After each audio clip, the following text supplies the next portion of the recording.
Bell पत्र के पत्र को तोड़ने से पहले एक नियम है कि बेल पत्र के पत्र को वृक्ष से जब तोड़ा जाता है तो सबसे पहले उसको मंत्र दिया जाता है। क्या कहा जाता है? ओम नमः शिवाय। बेल पत्र के पत्र को पेड़ पे से जब तोड़ा जाता है तो ओम नमः शिवाय का नाद किया जाता है। और बेलपत्र के पत्र में, इसमें तो वो नहीं है गूठी, बेलपत्र का जब पत्ता टूटता है तो यहाँ एक गूठी आ जाती है। देखा है आप लोगों ने? जम के तो बोलो, देखा है? तो बेलपत्र के पत्र में जो गूठी होती है उसको भी जब तोड़ा जाता है, उस गूठी को जब अलग किया जाता है तब भी शिव मंत्र उसको दिया जाता है। ओम नमः शिवाय।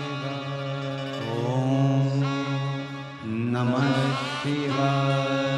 ओम नमः शिवाय। वृक्ष पे से पत्ते को तोड़ा तो मंत्र दिया, गूठी को तोड़ा तो मंत्र दिया, और बेलपत्र के पत्ते को जब तोड़ा जाता है मंत्र, पत्ते को तोड़ने से पहले मंत्र प्रदान किया जाता है, और जब तोड़ा जाता है तो कहा जाता है, हे माँ पार्वती, हे माँ गोरा, चलो तुम्हें शिवजी ने बुलाया है मेरे कल्याण के लिए। माँ, आपको शंकर जी ने याद किया है, मेरे ऊपर बहुत दुख है माँ, कल्याण करिए, चलिए मेरे दुख को समाप्त करिए, निमंत्रण दो।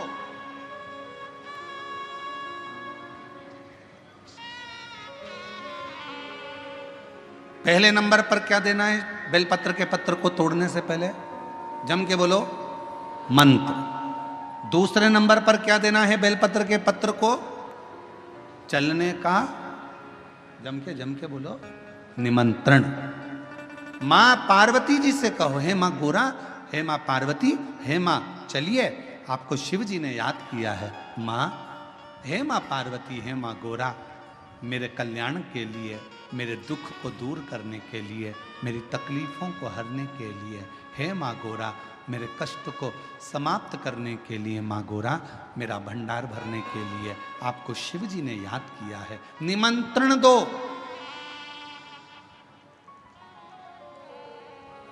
लेकर आए, फिर गूठी तोड़ी, फिर मंत्र दिया, ओम नमः शिवाय,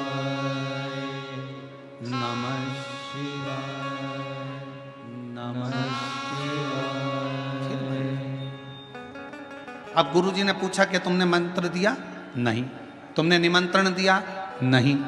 तो फिर तुम्हें क्या हक है कि बेलपत्र का पत्र तोड़ो?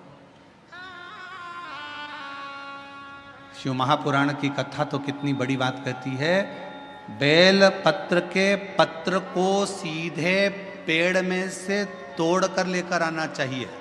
बेलपत्र की डंडी, कई माताओं की, कई भाइयों की आदत होती है, बड़ी सी डंडी होती है, उसको वहां से काट लिया, तोड़ लिया, पूरी की पूरी डंडी तोड़ कर लिया है, फिर घर पर आकर उसमें से पत्तियां तोड़ ली, जो डंडी थी उसको पटक दिया। ना ना ना, ये गलत, ये गलत। वृक्ष से पत्तों को निमंत्रण देकर फिर तोड़ा जाता है, और फिर लेकर आकर दूठी तोड़ते समय भी शिव मंत्र को दिया जाता। कुछ नियम है बेलपत्र के भी, उसको धारण करना चाहिए। कुछ जैसे डॉक्टर की गोली खाने के भी नियम होते हैं। डॉक्टर साहब लिखते हैं कि सुबह ये गोली लेना, शाम को ये लेना, ये भोजन के पहले लेना, ये भोजन के बाद लेना, और सुनो इसको गर्म दूध से ले लेना, इसको पानी से ले लेना। अब मालूम पड़े तुमने सोचा कि मैं एक काम करती हूँ, कहाँ मेरा टाइम बर्बाद करूँगी, सुबह लो, शाम को लो, दोपहर में लो, तो तुमने सारी गोली एक साथ खा गई, और फिर डॉक्टर के पास गई, डॉक्टर साहब मेरे को तो आराम ही नहीं लग रहा, मैंने 3 बार 15 दिन से गोली खा रही हूँ, 10 दिन से गोली खा रही हूँ। डॉक्टर साहब ने पूछा गोली खा रही हो तो क्या तुमने नियम धारण करा? हाँ। क्या क्या नियम धारण करा? सुबह की गोली सुबह खाई, भूखे पेट की भूखे पेट खाई, भोजन के बाद की भोजन के बाद खाई? नहीं नहीं नहीं, मेरे पास समय नहीं रहता, इसलिए सारी की सारी एक साथ खा गई। डॉक्टर ने कहा इसीलिए तो दवाई असर नहीं कर रही है, दवाई खाने का भी तरीका होता है। आवाज सेट नहीं है भाई, दवाई खाने का भी तरीका होता है। दवाई को खाने का भी एक तरीका है। उस दवाई को खाओगे, आनंद पाओगे, स्वस्थ हो जाओगे, रोग मुक्त हो जाएगा। तो दवाई के खाने का भी तरीका है। उसी तरह गुरु कह रहे हैं, संत ने कहा कि तुमने गलती करी, तुमने करी।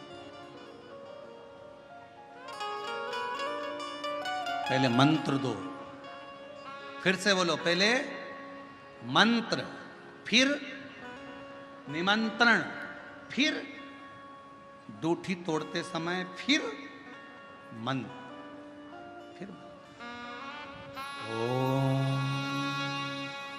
नमः शिवाय, ओम नमः शिवाय, ओम नमः शिवाय। फिर मंत्र के बाद निमंत्रण दो। माँ पा, हे माँ गौरा, साथ में बोलो, हे माँ गौरा, हे माँ पार्वती, चलिए आपको देव अधिदेव महादेव बुला रहे हैं। मेरे दुख को काटने के लिए, कष्ट को मिटाने के लिए, तकलीफों को मिटाने के लिए माँ आपको शिव ने याद किया है।